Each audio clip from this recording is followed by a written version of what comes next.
Hi, I'm Andrew Gore. This is a talk that we did with Henley Business School and Henley alumni regarding the changing your career and starting your own business post-pandemic.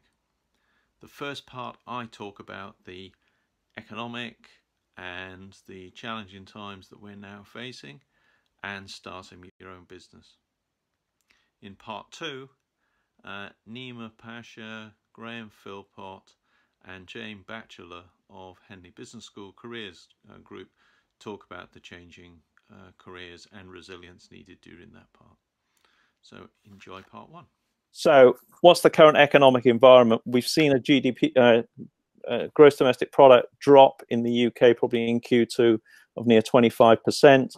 We're seeing slow growth and that now sort of coming through. But I think the tsunami of redundancies that have already been announced, and here with the sorts of organisations that I've picked up over the last number of weeks, high tech, high value, really sort of important sectors where there's going to be lots of skilled people who, over the next 3 to 6 months after the redundancy consultation periods have started and gone through, these people are going to be coming onto the market, looking for jobs, looking for to start sort of new businesses. But in terms of looking more positively on how things are changing, certainly what I've seen over the years is that we've had a lot of change now in innovation, technologies, business model changes as technologies are coming together and are driving sort of innovation. And we're moving into new areas. And I think a lot of us are seeing that this disruption of the pandemic is accelerating that. And the trends that were in the process of happening are now going to become a lot more sort of exaggerated. So here's some examples from illustrations and a book that I published a couple of years ago, which really looks at Horizon 1, what's the current business model for an industry? Horizon 2, what are the adjacent or things we're currently seeing? And Horizon 3, how are these things going to transition? So here's just a few examples of industries that I'm sort of seeing transitions in.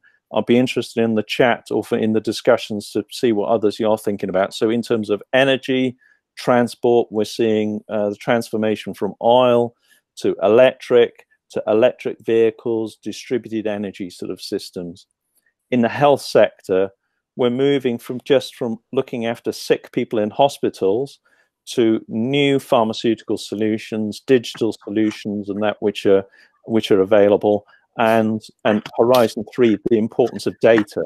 And one of the businesses that I've invested in through Henley Business Angels, Chimera, is involved in that sort of area of data, health. And through the pandemic, we're seeing that keeping people safe through apps, through finding infections, from finding those areas in the likes of China, Hong Kong, Singapore, is really important in being able to take control of health and outcomes and well-being.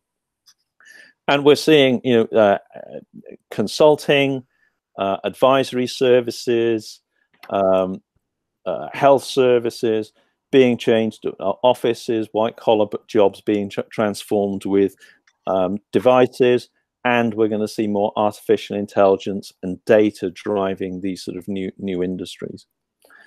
And a sector that in a business that I've been a founder director on in retail, business called Loan Design Club. But we're seeing, as we go through this pandemic, the high street stores that were already struggling are now going through a massive change. We're seeing home deliveries through the likes of Amazon, Waitrose, Ocado, Alibaba.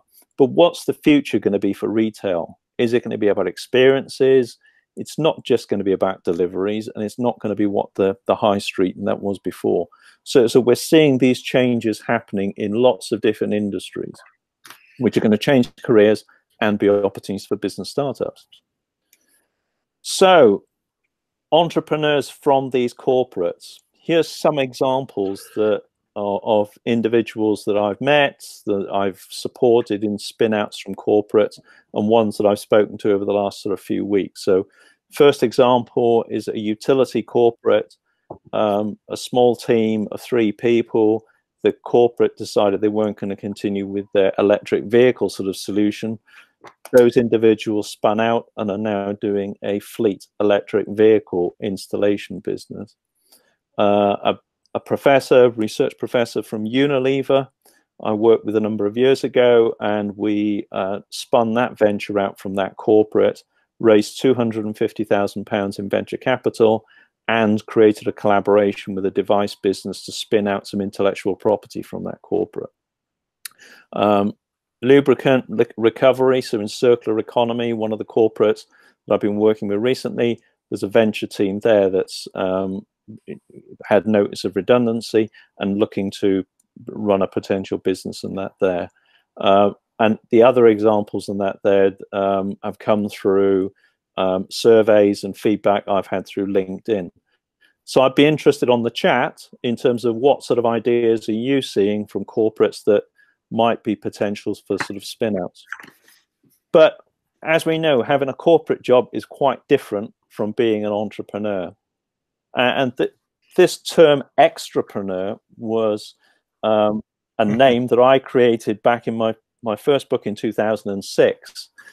And rather than being, we think we know what an entrepreneur is, and there was a term called intrapreneur for people who create businesses in a corporate.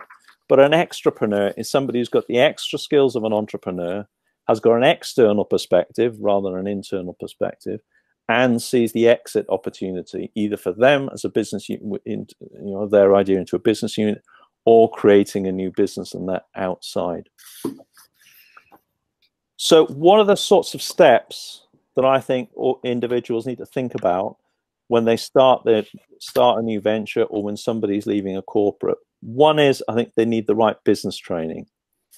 They need to be able to put their business plan together, and I'll quickly go over those highlights in a moment around what we term the business cube.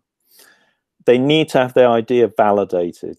They need some help with mentors. They need to be able to take their idea from a concept and really test it and see whether it's feasible.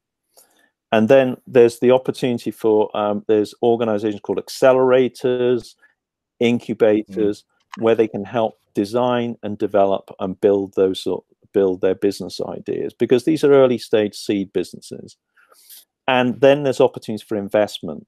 And Henley Business Angels, Yorick's on the call, so he can briefly talk about that in a moment. But also Yorick and I did a podcast about a year ago now, and that's available on a podcast channel that I run called Gore's Question Time. So you can do a search and you can sort of find that. So I think there's some key stages in that there to be able to transition from being somebody who's been in a corporate role to moving into having a business idea and being able to sort of spin that out and build that up. So let's briefly look at the things that you need to think about in your business venture and your business idea. So this business cube methodology was published in my book in 2006. So it's really, it's to think about a business idea really holistically in the round. It's to make it iterative, and you need to be honest in the feedback. So just looking at, if you imagine a Rubik cube, that the 3 by 3 by 3. So first thing to think about is who's the customer, who's the market, and who's the organization person who's going to buy your product. The next thing is thinking about what's the product, the service proposition. Now, individuals, particularly from a tech background, often think about the product first and keep developing the product and the product and the product and the tech without necessarily thinking who the customer and the market is. And then I think organizations and individuals need to think about what's the competition and what's the alternative. So who else is maybe already creating that product? Who else is already creating that service? Or why does somebody need to buy your service and that anyway? The next level is to think about what's the business model, who's going to pay, how they're going to pay, and maybe how it fits with the organization you're spinning out from, or how it fits to the organization you might want to exit to. the central element of the cube is to think about who's the management, the team, and the people you're going to work with, because the a venture is only good as the people that are there, and it's often said that VCs and investors invest in the team, not the idea. How do you finance and fund it? What are the risks and constraints? How is it going to operate? So that's one dimension, to think about it holistically. The next dimension is really taking it through a concept and feasibility and design and develop. And the buzzwords now around being lean, about creating minimum viable products.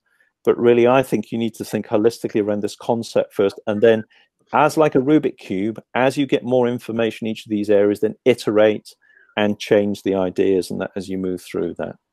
So this is just one method. There's other methods like the business model canvas. There's other business plans sort of things in that there. But I think you really need to be honest about the business idea and getting it validated. And I'll be interested to hear from people who are investors and entrepreneurs, and that when we get into the discussion.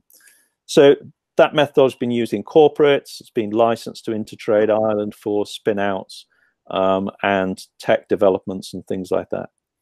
So that's what I wanted to cover in terms of just talking about what I think the economic state is at the moment, the tsunami of redundancies that are coming, but what are the opportunities that are going to come with technology change and business model. Yorick Sikorsky provided an introduction to the Henley Business Angels and how angel investing works. You can hear more about that on a podcast on Gall's Question Time with Yorick Sikorsky and the Henley Business Angels. See part 2 for the discussion on the career change during the pandemic, and the group continued doing networking and socializing. So thank you very much to all the contributors this evening, to Nima, to Graham, to Jane, to Yorick, and most importantly, everybody else on the call for the interaction, and Kirsty and Neil and that for helping with the jockeying along and the questions and stuff like that. So thank you all very much for your time and that this evening. So we'll see you in a month's time, if not before. So yeah, that was really good. Well done, everybody. Thank you. Thank you, guys. Take care. Bye-bye. Bye all. Bye.